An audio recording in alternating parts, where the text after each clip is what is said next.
Business 221, premier site d'information économique au Sénégal.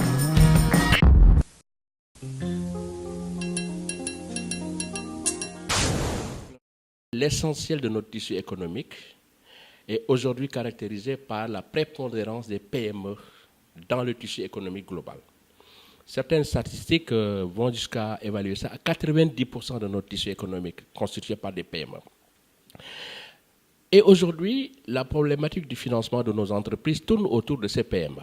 Parce que partout dans le monde, le développement a été possible grâce à des PME dynamiques et innovantes, surtout en Europe, en Espagne, en Italie, etc. Mais pour notre cas, nos économies battent de l'aile, nos PME du moins. Parce que aujourd'hui, la grande entreprise a ses financements. Vous savez, toutes les banques, les grandes banques que vous voyez là, financent la grande entreprise. Parce que c'est des entreprises qui ont de bons bilans, c'est des entreprises qui ont de bons fonds propres, c'est des entreprises qui ont des garanties. Et la PME nationale, malheureusement, n'a pas tout cela.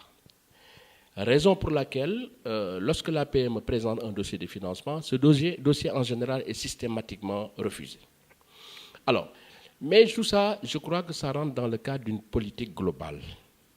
Aujourd'hui, l'État est en train de diriger des institutions de financement telles que la BNDE, telles que le Fonds 6 en ce qui concerne les fonds propres, ou le Fonds GIP en ce qui concerne la garantie. Mais force est de constater que ces dispositifs sont très peu capitalisés par rapport aux énormes besoins qui existent aujourd'hui dans le cadre du financement des PME. On ne peut pas parler d'emploi si on ne revigore pas les PME. Donc il faut aujourd'hui appeler le gouvernement à organiser les assises du secteur privé national.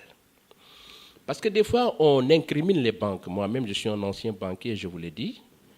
Mais des fois aussi, les banquiers ont raison. Parce que vous prêtez à une PME, 2 ans après ou 1 an après, on vous dit que cette PME est dans une situation d'insolvabilité, donc ne peut plus rembourser. Ça, c'est un problème. Vous prêtez à une PME parce que la PME a des problèmes de gestion, parce que le principal dirigeant confond sa poche à la poche de l'entreprise, ça, c'est un problème. Il est vrai qu'il y a aussi la question de l'environnement des affaires qui n'est pas propice. L'énergie est trop chère. Deuxièmement, il y a des problèmes de formation du personnel. Il y a des problèmes de capacité. Il y a également des problèmes, fiscaux. Alors, des problèmes de cherté, comme on le disait tout à l'heure, du financement.